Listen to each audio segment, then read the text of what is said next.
sah dari atlet kita nih, Fedrik Leonardo mengatakan, ya kalau di Pulau Jawa ini untuk dinding panjat tebing semua sudah berstandar internasional. Tapi tidak Nggak untuk semua juga, Mbak. ya juga ya, Nah, mungkin ya lah. bagus lah ya. Nggak, nah ini bagaimana? Ya Mbak, kalau panjat tebing ya kita bicara Ya. panjat tebing itu wallnya.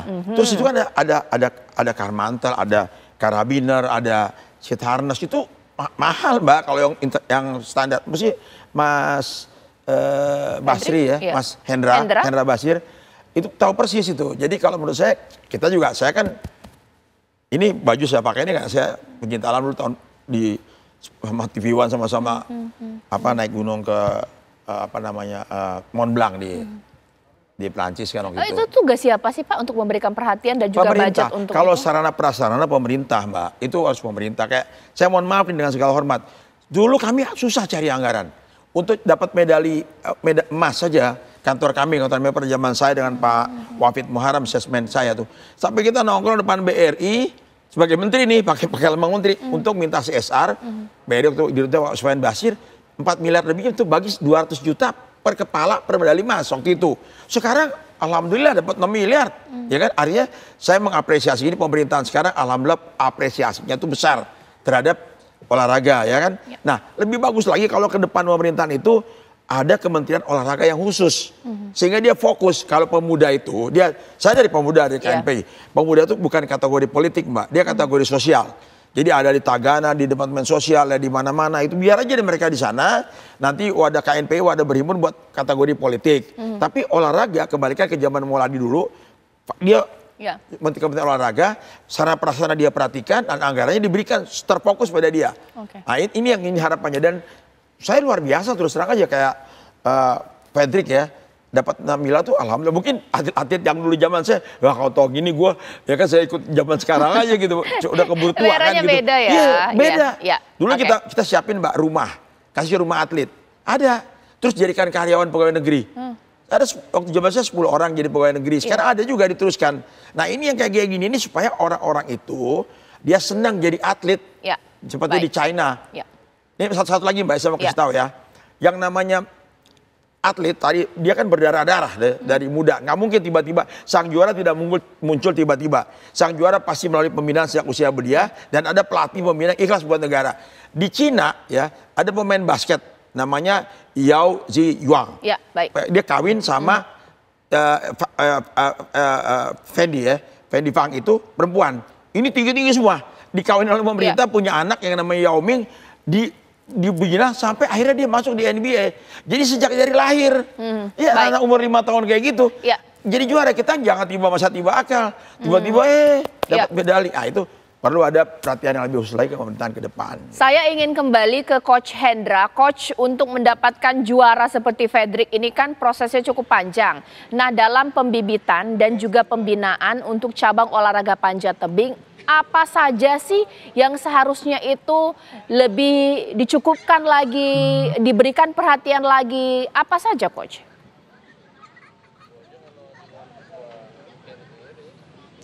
Ya, memang pada dasarnya kami berproses itu tidak semuanya dalam kondisi yang sangat ideal gitu kan. Tetapi khusus di Federasi Panjat Tebing Indonesia sendiri, saya mengalami 3 periode kepengurusan ketua umum yang notabene bisa dibilang mereka bertiga itu sangat royal untuk membantu segala kebutuhan khususnya di tim nasional gitu kan. Kalau kita mengandalkan semuanya, khusus di panjat tebing sendiri itu kita lebih ke skala prioritas, nomor mana yang punya potensi.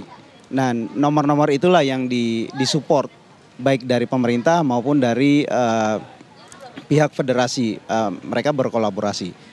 Sekali lagi kalau kita mau sebut ideal, ya memang tidak akan sesuai dengan ekspektasi yang sangat-sangat ideal. Jadi ya lika-likunya seperti itu Mbak Caca. Kalau Fedrik, boleh Fedrik sebagai seorang atlet, kebutuhan paling penting dari seorang atlet yang harus terpenuhi dan bisa menjadi hal paling signifikan seorang atlet meraih medali dalam ajang internasional, itu apa Fedrik?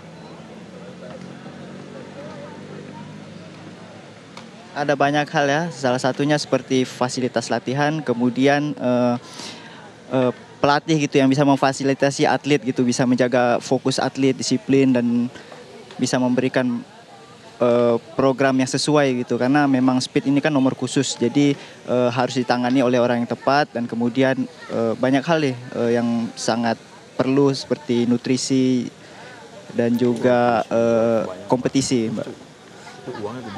Nutrisi boleh dijelaskan, Fedrik, adakah diet khusus yang Fedrik jalani selama mempersiapkan diri bertanding?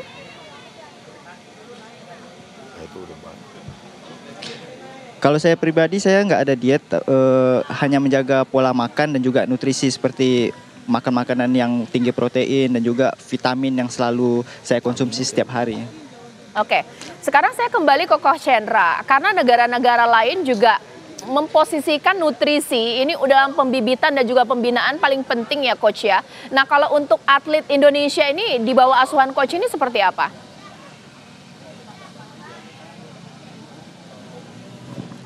Ya kami sangat ketat dalam urusan itu. Kami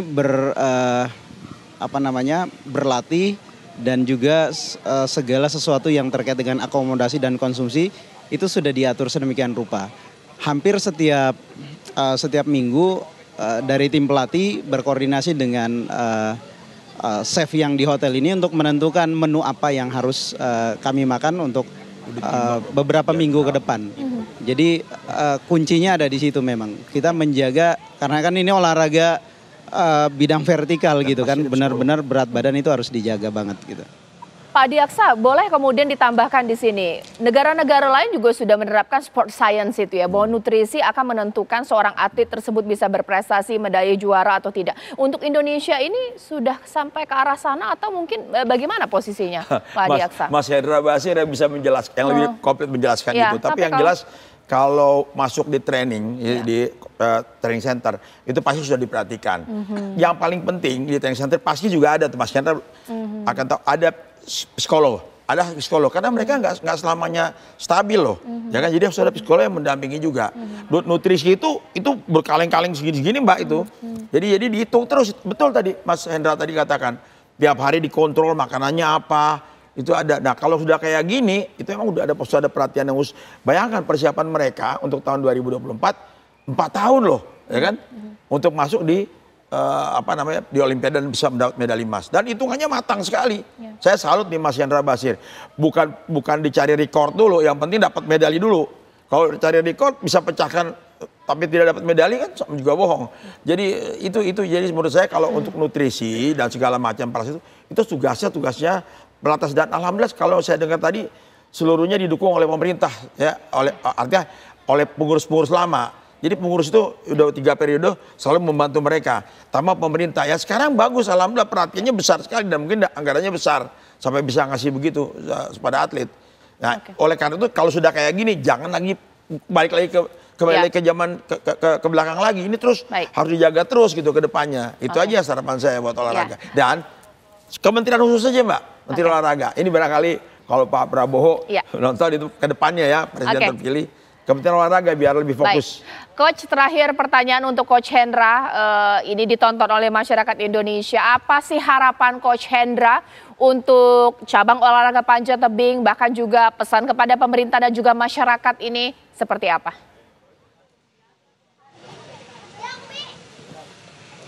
Ya pertama harapan saya pribadi dan seluruh tim bahwa keberlangsungan ini harus dijaga, supporting sistemnya tetap berjalan karena memang itu yang membuat kami bisa fokus untuk berlatih gitu. Karena untuk mencapai prestasi tidak semudah membalikan telapak tangan, ada proses di hulunya yang sangat berat sekali gitu. Jadi sekali lagi tingkat kenyamanan berlatih yang harus sustainable gitu kan, selalu dari sekarang sampai menghadapi LA 2028. Dan itu memang sejak selesainya Olimpiade cabur panjat tebing kami sudah Gedung. Saya sendiri sudah ditodong untuk persiapan pelatnas jangka panjang untuk LE 2028 gitu. Oke. Kalau Fredrik seperti apa pesan-pesan yang bisa mau disampaikan kepada masyarakat bahkan juga pemerintah? Yang pertama saya ucapkan terima kasih atas doa dan dukungannya. Masyarakat Indonesia benar-benar memberikan kepercayaan untuk olahraga panjat tebing yang baru memulai debutnya di kategori speed di Olimpiade Paris 2024. Saya ucapkan terima kasih banyak dan juga harapannya untuk pemerintah mungkin bisa tetap melanjutkan apa yang telah kita lakukan hari ini karena memang ini tidak instan gitu. Kita sudah berproses sudah beberapa tahun dan semoga aja untuk kedepannya masih bisa diteruskan. Karena kita tahu bahwa berkompetisi dan untuk meraih prestasi di Olimpiade itu tidak mudah. Kita harus melawan negara-negara besar yang memang mereka fokus dan juga concern untuk meningkatkan performa atletnya. Baik, terima kasih Fredrik Leonardo, terima kasih Coach Hendra, saya bahkan juga seluruh masyarakat Indonesia pun mengucapkan terima kasih. Terima kasih. Sudah menjadi kebanggaan kita di ajang Olimpiade Paris 2024 kasih, dan Mbak juga Caca. terima Terima kasih. kasih kepada Pak Adiaksa Daud. Ini mudah-mudahan pemerintah dengar untuk tidak hanya cabang olahraga dari saya panjat pesan, tebing. Bagaimana? Mudah-mudahan Mas Hendra Basir tahun 2028 YLE, kalau pemerintah perhatian Ya. benar ini nggak dilepas, bisa medali 4 medali emas di Wah, kategori speed. amin ya robbal alamin. Hendra, ya. Itu target bahkan juga ada Amin. cukup berat ya nanti akan ada program Saya yang percaya dipersiapkan. Mbak, Mas Hendra Basir bisa Masya Allah. mendapatkan medali emas asal didukung oleh pemerintah full. Pasti. Betul, Mas? Terima 4 kasih Pak medali Adiaksa emas. Daud. Ini mudah-mudahan pemerintah dengar pemirsa karena support yang luar biasa pasti akan diberikan oleh masyarakat Indonesia untuk Coach Hendra bahkan juga Fredrik dan juga teman-teman. Dan pemirsa kita juga tahu bahwa dari cabang olahraga angkat besi kita tahu bahwa Rizky Zuniansah juga berhasil menyumbangkan medali emas dan juga mengucapkan rasa syukurnya bisa meraih emas di Olimpiade Paris 2024. Kepada masyarakat Indonesia yang telah mendoakan saya dan mensupport saya sangat senang dan bangga dan tentunya terharu bisa mendapatkan medali emas pertama buat angkat besi buat Indonesia. Medali pertama ini saya persembahkan untuk angkat besi dan terutamanya Indonesia. Memang kita kemarin sudah kalah 10 kilo snatch-nya oleh China dan saya sudah mulai bergoyang ya, sudah mulai nervous di belakang di tempat pemanasan.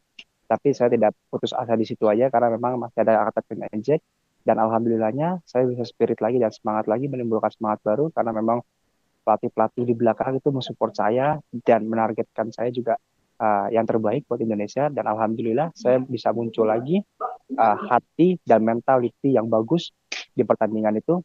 Saya mengangkat clean and jerk dan saya juga melihat angkatan Si Jiong memang kurang bagus atau memang lagi sakit atau apapun itu, semuanya saya melihat itu dan alhamdulillah saya bisa tumbuh semangat baru lagi. Saya bisa mengangkat 191 di atas dan memang target kita kemarin bertanding mencari medali emas, tetapi saya tidak luput dari medali perak yang perunggu. Akhirnya saya memutuskan mencari medali perak dulu, aman itu. Angkatan kedua baru saya tembak 202, tetapi saya karena melihat Si Jiong tiga kali angkatan tidak gagal semuanya, tiga kali gagal, saya langsung logo, saya langsung turunin 199 dan itu terutama angkatan itu Olympic record dan alhamdulillah mendapat medali emas. Sebenarnya ini bukan beban buat saya sih, ini semua juga inspirasi saya dan buat saya semangat ya. Maupun orang berkata apa, saya harus dapat medali emas, tapi saya tetap semangat dan saya tetap fokus sama angkatan dan latihan saya. Dan saya juga tidak memberikan itu di pertandingan karena memang hal-hal seperti itu bisa kita kesampingkan dulu, kita bisa fokus dulu ke pertandingan. Ya itu bisa membuat mentality kita bergoyah. Saya persembahkan medali ini untuk Indonesia dan ini kado ulang tahun untuk Indonesia dan terutama saya sangat berterima kasih kepada masyarakat Indonesia yang telah mensupport dan mendoakan saya, terutama Ketua Umum PB Papsi, para Santosani yang telah mensupport dan selalu menjaga atletnya dan selalu mendoakan atletnya dan mensupport langsung kemarin menonton saya di panggung Olimpiade dan saya juga sangat berterima kasih kepada CDM, Pak Nindya Bakri, Presiden NOC juga Pak Okto yang berserta jajarannya yang telah mensupport saya langsung di lapangan